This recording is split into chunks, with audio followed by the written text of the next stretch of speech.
जय हिंद दोस्तों, मैं हूं career guide doctor Afroz Iqbal. आज का विषय किसी राजनीतिक बहस का विषय नहीं है।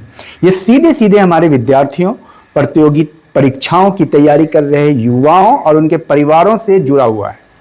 सोचिए, एक विद्यार्थी 2 या 3 साल तक लगातार पढ़ाई करता है, सुबह जल्दी उठता है, दिन रात मेहनत करता है, कोचिंग की फीस भरता है, किताबें खरीदता है, मॉक टेस्ट देता है और फिर परीक्षा के दिन पूरे विश्वास के साथ एग्जाम हॉल में पहुंचता है।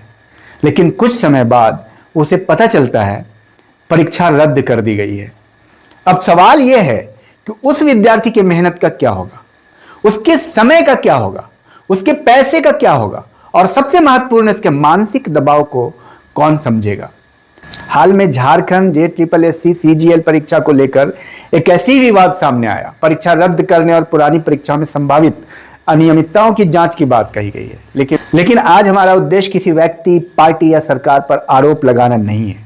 हम केवल एक विद्यार्थी के नजरिए से इस पूरे विषय को समझेंगे, क्योंकि परीक्षा में गलती किसी भी स्तर पर हो सकती है, लेकिन जब उसका परिणाम आता है तो सबसे बड़ा नुकसान विद्यार्थियों का होता है। एक विद्यार्थी ने अपनी उम्र का सबसे महत्वपूर्ण समय तैयारी में लगाया। कई विद्यार्थियों ने दूसरी नौकरियों या कोर्सों के अवसर को छोड़ दिया। कई परिवारों ने अपनी आर्थिक स्थिति के अनुसार फीस और रहने का खर्च उठाया और बहुत से विद्यार्थियों ने इस परीक्षा को अपने जीवन का सबसे बड़ा अवसर माना। जब परीक्षा रद्द होती है तो केवल एक क्वेश्चन पेपर रद्द नहीं होता, उसके साथ विद्यार्थियों की प्लानिंग, उनका कॉन्फिडेंस और उनका कैरियर टाइमलाइन भी प्रभावित होता है। अब यहां एक महत्वपूर्ण बात समझना जरूरी है। यदि किसी परीक्षा में गड़बड़ी की शिकायत आती है तो जांच होना आवश्यक है।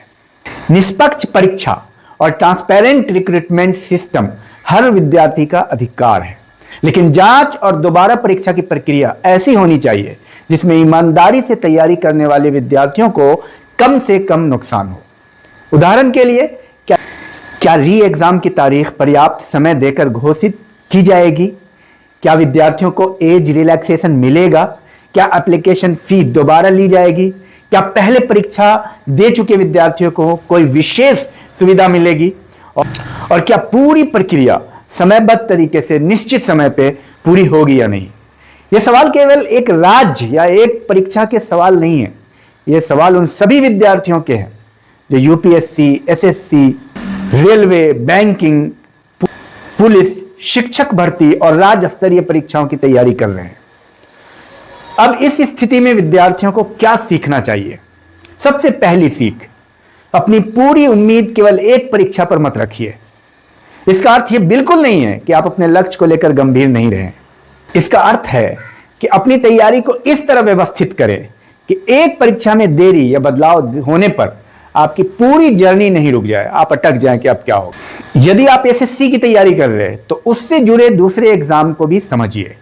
यदि आप स्टेट एग्जाम्स की तैयारी कर रहे हैं तो समान सिलेबस वाली दूसरी परीक्षाओं पर भी आपकी नजर होनी चाहिए।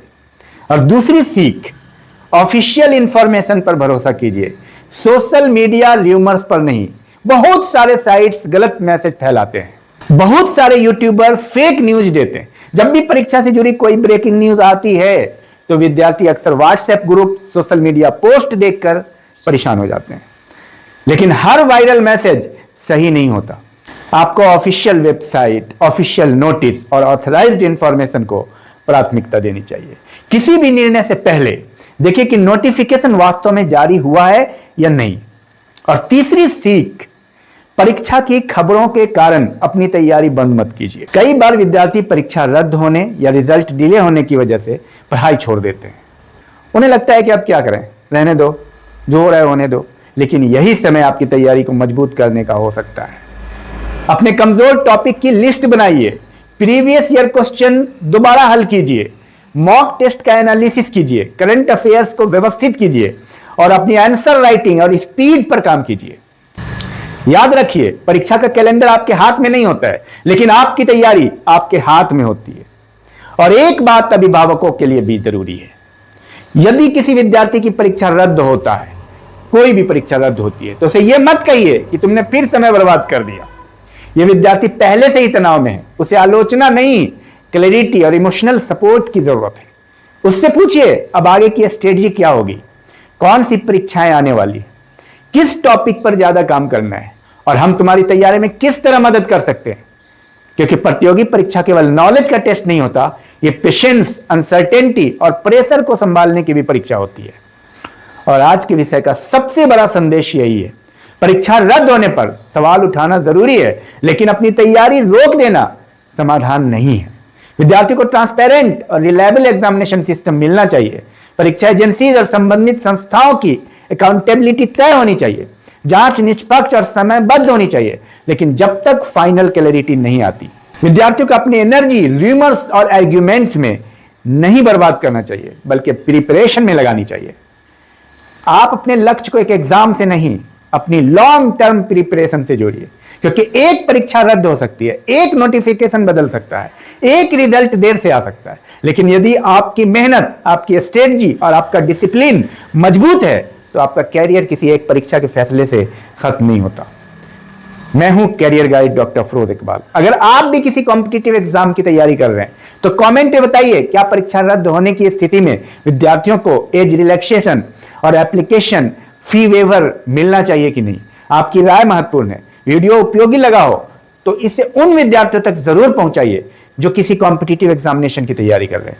पढ़ते रहिए, सीखते रहिए और अपनी तैयारी को कभी रुकने मत दीजिए। और एक बात और है कॉम्पिटिटिव एग्जाम की तैयारी को के विद्यार्थियों के लिए कि कम से कम एक विद्यार्थी को यह मैसेज जरूर शेयर कीजिए। और साथ साथ में डिस्क्रिप्शन में हमने सारे प्रैक्टिस सेट दे दिए हैं।